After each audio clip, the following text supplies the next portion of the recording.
Hello everyone, it's Dr. Lauren Powell, co-host of UrbanMD TV, and I wanted to pop in because it's January, and January is Cervical Cancer Awareness Month.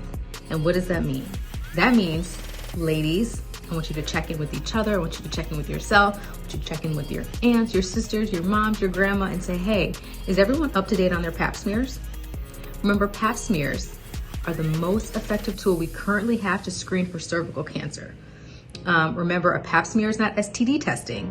A Pap smear is a Pap smear. It's what's done by your primary care physician, your OBGYN, where they take a brush, they wipe the surface of your cervix, and those cells are looked at under a microscope, and they're looking for any abnormality. After age about 29, we start looking also for the presence of HPV. HPV is the virus that can cause changes in the cervical cells, okay? And it's what we currently have a vaccine for, that we start vaccinating people around 9 years old.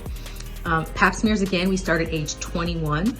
If the individual has been sexually active before age 21, they still do not begin cervical cancer screening until age 21. One thing I want you to know is sometimes Pap smears aren't normal. Sometimes there's something abnormal. I want to charge you ladies to know what that abnormality is. I have patients that come and they see me and they're like, yeah, I had a Pap smear last year. And I say, okay, was it normal or abnormal? I said, I think it was abnormal. And I'll say, okay, what was the abnormality? And they say, I don't know. I don't know what it was. And let me tell you why that's important. What the abnormality is determines the type of follow-up that happens and what additional testing is needed. I don't want you to rely on your doctor. Your doctor may retire, they may not be there.